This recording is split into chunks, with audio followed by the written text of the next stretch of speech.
அண்ணையாக்கள் சொல்லியிருக்க நான் நம்பலை, நல்ல சுவையாக இருக்குமென்னு சொன்னவையல். அப்போ நான் நம்பலை, சமைச்சா அப்புறம் தான் தெரியுது மோத வள்ளிக்கிழங்கு இப்படி சுவைக்குமாண்டு. நல்ல ஒரு சுவையாக இருக்குது. எடுப்போம்.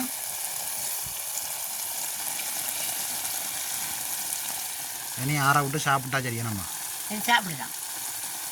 வணக்கம் ரவுகளே, இன்றைக்கும் ஒரு அருமையான ஒரு சமையல் காணொலி ஒன்று தான். இன்றைக்கு வந்து நாங்கள் மோதாவள்ளி கிழங்கு பிடிங்கி நல்ல ஒரு மோதாவள்ளி கிழங்கு கருதான் வைக்க போகிறோம். இப்போ பார்த்தீங்கன்னா தெரியும், நாங்கள் மோதாவள்ளி கிழங்கு அடியிலே நிற்கிறோம் பாருங்கள். அப்படி கொடியில் வந்து காய்ச்சிருக்கண்டு பாருங்க, எப்படி இருக்கண்டு பாருங்கள் கிழங்கு. இந்த கிழங்கு தான் இன்றைக்கு நாங்கள் பொரிச்சு குழம்பு வைக்க போகிறோம். நல்ல ஒரு சுவையாக இருக்கும். நல்ல பந்தலில் வந்து படரை விட்டிங்கன்னா பாருங்கள். இது வந்து விதக்கிழங்கு வந்து மேலே தான் காய்க்கும். நாங்கள் சமைக்கிற கிழங்கு வந்து கீழே அடியில் வந்து கிழங்காக இருக்கும். நாங்கள் இந்த கிழங்கையும் சமைச்சு கொள்ளலாம். ரெண்டுமே வந்து ஒரே கிழங்கு தான். நாங்கள் முளைக்க வச்சா இந்த கிழங்கு வந்து முளைக்கும், அந்த கிழங்கு வந்து முளைக்காது. அவ்வளோதான் வித்தியாசம். நல்ல ஒரு சுவையாக இருக்கும் பாருங்கள். அப்படி இருக்கண்டு பாருங்க, கொடியில் வந்து அப்படி காய்ச்சிருக்கண்டு பாருங்க. இது வந்து மேலே தான் காய்க்கும். மோதவள்ளி, அடுத்த வந்து ராசவள்ளி எல்லாம் வந்து ஒரே இன வகையை சேர்ந்த ஒரு கிழங்கு வகை தான்.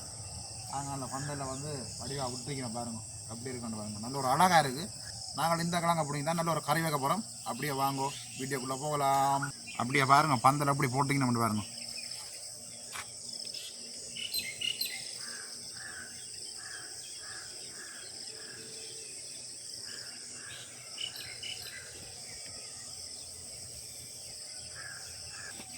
எவ்வளோ ஒரு வடிவாக இருக்குன்னு பாருங்கள். கிழங்குகளை பாருங்கள் அப்படி இருக்காண்டு. சில கிழங்குக்கு வந்து நோய் வந்துட்டு, இந்த கிழங்க பாருங்கள் அப்படி இருக்காண்டு பாருங்கள். அந்த மோதக மாதிரியே இருக்குது பாருங்க. அதால் தான் வந்து மோதகவள்ளி என்ற பேர் வந்து எனக்கு தெரியலை. உங்களுக்கு தெரிஞ்சால் கட்டாயம் கமெண்ட்ஸில் சொல்லுங்க. பாருங்கள் அப்படி இருக்காண்டு. இது வந்து இப்படி பந்தல் போட்டால் தான் காய்க்கும்.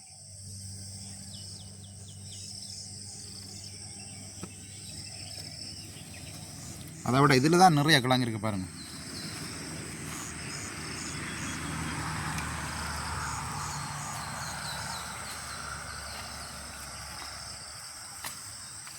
எங்களுக்கு கணக்க தேவையில்லை, ஒரு 4-5 கிழங்கு பிடிங்கினா காணும்.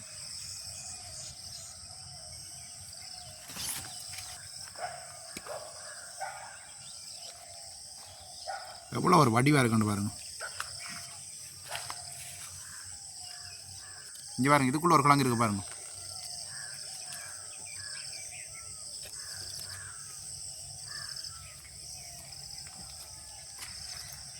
அப்படி எஞ்சால பாருங்க. இது வந்து ராசவள்ளி. இது வந்து இப்போ இன்னும் காய்க்க தொடங்க இல்லை. அதுவும் வந்து பந்தல் இடிச்சு விட்டுருக்கணும் பாருங்கள். மேலே இப்படி ஏறி இருக்குன்னு பாருங்கள்.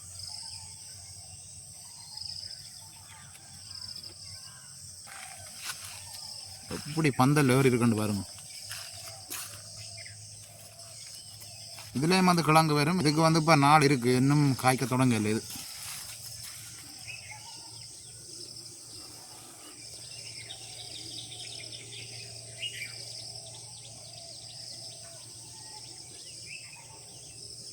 வேறு பார்த்தீங்கன்னா இதுவும் ஒரு மோதக வள்ளின்ற ஒரு இனம் தான். இதை வந்து சிறு வள்ளின்னு சொல்லினோம். இதில் பாருங்கள் முள்ளாயும் இருக்குது. இதில் வந்து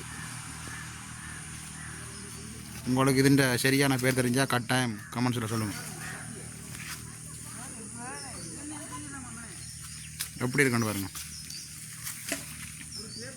நல்ல ஒரு வடிவாக இருக்குது பாருங்கள். தாடி கட்டி ஏற்றி விட்டிக்கணும்.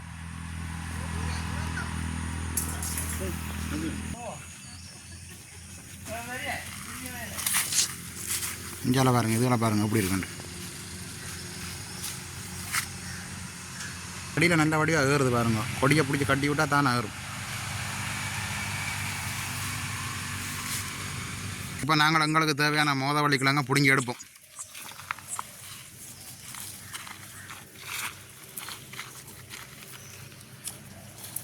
எப்படி இருக்குன்னு பாருங்க. இது வந்து புடுங்க தானே இது வந்து காய்ச்சி கொண்டிருக்குமே. அப்படியா? அப்படிதான். நீங்கள் எப்போயாவது சாப்பிட்டுருக்கீங்களா? சாப்பிட்டீங்கன்னா விட மாட்டீங்களா? அப்படியே டேஸ்ட்டாக இருக்கிறேன். அப்படியா? நான் இது முதல் தடவை இனித்தான் சாப்பிட போகிறோம். வேறு லெவலா? திருப்பி வந்தால் தெரிவிங்களா? ஓ, வாங்க தரோம். சாப்பிட்டு பார்த்து சொல்லுங்கள்.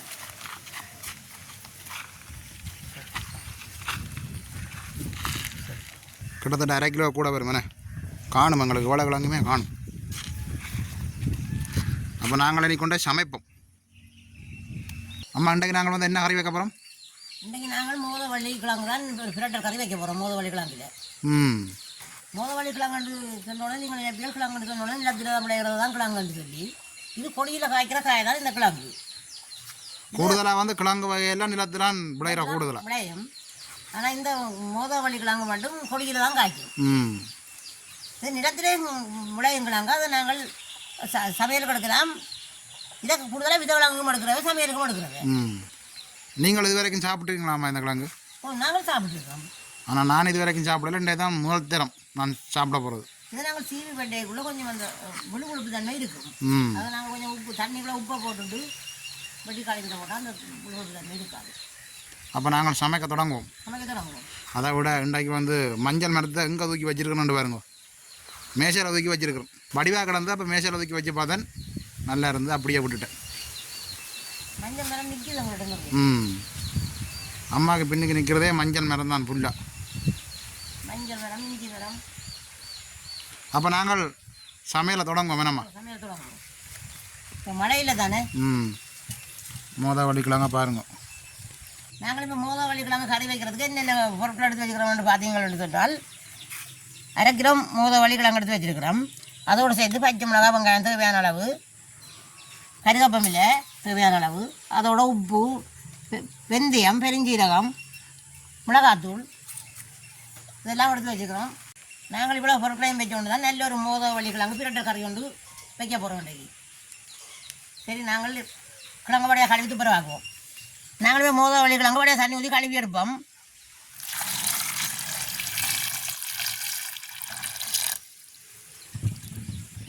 நாங்கள் இப்போ இந்த பாத்திரத்துக்குள்ளான் வெட்டி போட போகிறோம். அதுக்கு அளவான தண்ணி எடுத்துருக்கிறோம்.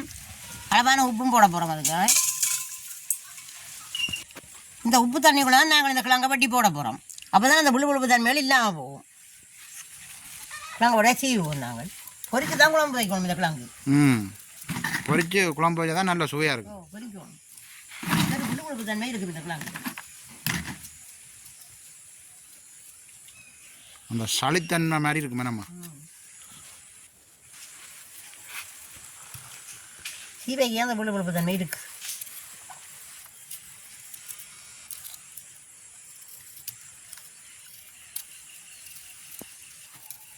பொரிச்சு கறி வச்சா தான் நல்ல சுவையாக இருக்கும்.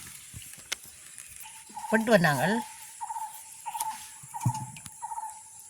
நாங்கள் சின்ன சின்ன பட்டோம் இதை பொரிக்கிறதுக்கு. உருளைக்கிழங்கு மாதிரி இருக்கு நம்ம. உருளைக்கிழங்கு மாதிரி தான் சின்ன சின்ன பட்டுவோம். என்ன நிறம் தான் கொஞ்சம் வித்தியாசம். இது பச்சை நிறம் தானே தம்பி. இது கொடியில் காய்க்கிற காய் தானே.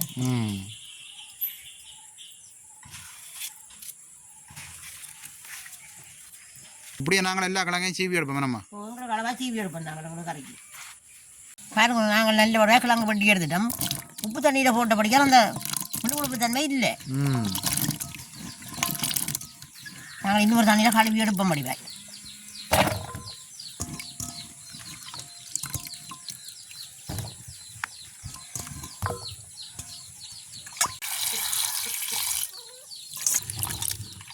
இது உப்பு தண்ணியில் நீ கழுவ தேவையில்லை.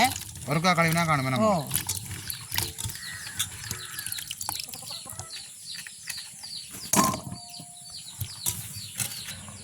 உப்பு போடாத நாங்கள் கழுவினா அந்த விழுவிழுப்பு தன்மை இருக்கும். உப்பு போட்டபடியாக அது இல்லாமல் போட்டு இனி நாங்கள் பொரிக்கிறது கொஞ்சம் உப்பு சேர்ப்போம். கரைக்கும் சேர்க்கத்தானே வேணும். அரை குறைச்சி தான் சேர்ப்போம். அப்போ நாங்கள் இனி அடுப்பை மூட்டலாம். அடுப்பை மூட்டலாம். உங்களுக்கு இப்போ அடுப்பு நிறைய தொடங்கிட்டுது. நாங்கள் பொரிக்கிறது சட்டி அடுப்பில் வைப்போம். நல்லா சூடாது. உங்களுக்கு சட்டி நல்லா சூடாக எடுத்து நாங்கள் எண்ணெயை விடுவோம்.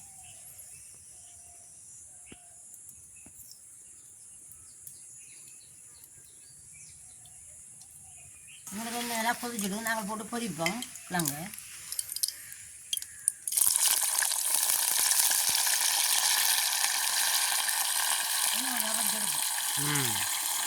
நல்லா பொடி. உங்களுக்கு இப்போ மோதவள்ளி கிழங்கு பொரிஞ்சிடுது. நாங்கள் வடிச்செடுப்போம். நல்லா கலர் ரெண்டு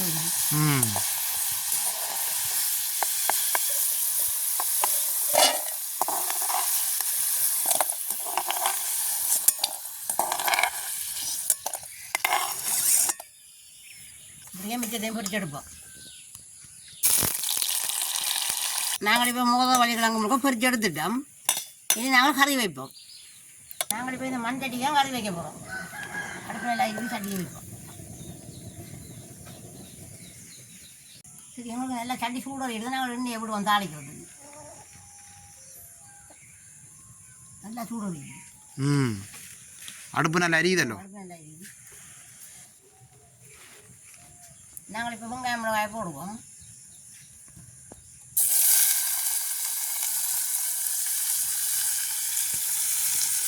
அதோட அளவாக வெந்தயம் போடுவோம்.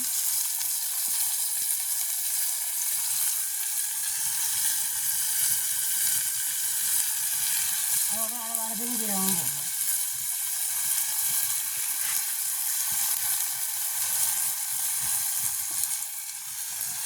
அதே போல வெந்தயத்து போடுவோம்.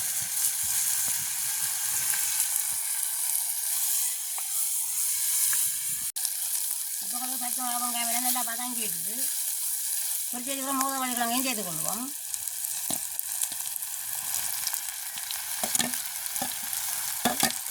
அதோட எல்லாத்தையும் சேர்த்து கொள்வோம்.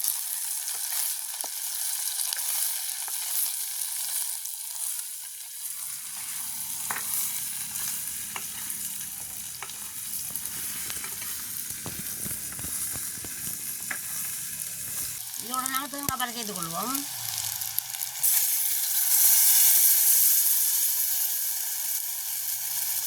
நாங்கள் பொரிக்க மோதவள்ளி கிழங்கு உப்பு போட்டு நாங்கள் அதாவது கரைக்கு உப்பை குறைச்சி போடுவோம். கூடுதலாக போட்டால் அப்புறம் கைக்கு அதோட அளவான தூளும் சேர்த்து கொள்வோம். மிளகாத்தூள்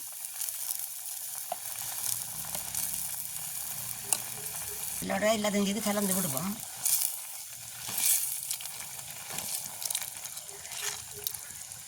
நல்ல ஒரு வாசமாக இருக்குமா எல்லாம் தாளிச்சிடுவாங்க. பார்ப்போம் கரைக்கு உரைப்பு உப்பு எல்லாம் இப்படி இருக்குன்றக்கா பார்ப்போம்.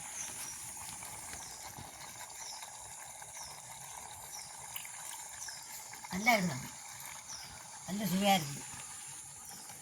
அப்போ நாங்கள் அப்படியே மூடி விட்டால் கொஞ்சம் நேரம் கொதிக்குமாம்மா கறி. அப்படியே மூடி விடுவோம்.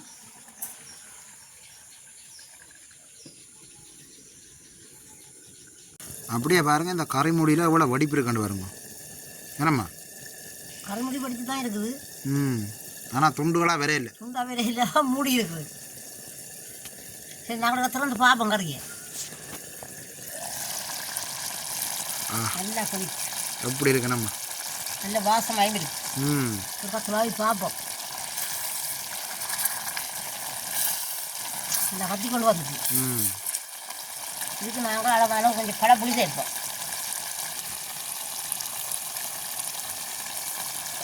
கடை புளி விட்டு நாங்களும் சேர்த்து விடுவோம். படிப்பாய் இந்த பொரிக்கபடியாக நிறைய நேரம் அவிக்க தேவையில்லை. நம்ம புரிஞ்சுட்டு தானே கிழங்கு. வெங்காயம் மிளகா அவிஞ்சா சரி, அது நல்லபடியாக வெண்ணெயில் வந்து தாளிச்சிட்டோம். நல்லா தேங்காய் பால் நல்லா குடிச்சால் சரி, நாங்கள் நீங்கள் காட்டுவோம். கலக்கி எடுப்போம்.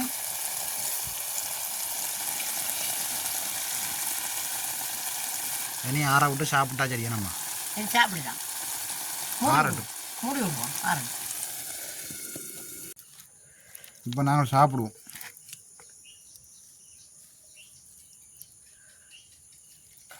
மோதவள்ளி கிழங்கு பிரட்டு சாப்பிட்டு பாவம் அப்படி இருக்குண்டு. இப்போ நாங்கள் மோதவள்ளி கறி வச்சு எடுத்து வந்துட்டோம். சாப்பிடுவோம். பச்சரிசி சோறோட சாப்பிட போகிறோம். சாப்பிட்டு வாங்க அப்படி இருக்குண்டு. இது வந்து நான் சாப்பிட்றோம் முதல் தடவை.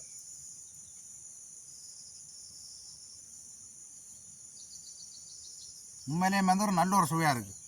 பொரிச்சு வச்சபடியா சட்டமாக தான் இருக்குது. அதோட பிரட்டல் கறியல்லோ சொல்லவே தேவையில்லை. அப்போ என்ன சொல்லுங்க, அப்பையும் வந்து அந்த அண்ணையாக்கள் சொல்லிக்க நான் நம்பலை. நல்ல சுவையாக இருக்குமென்னு சொன்னவையல் அப்பையும் நான் நம்பலை. சமைச்சா அப்புறம் தான் தெரியுது மோதவள்ளி கிழங்கு இப்படி சுவைக்குமாண்டு. நல்ல ஒரு சுவையாக இருக்குது.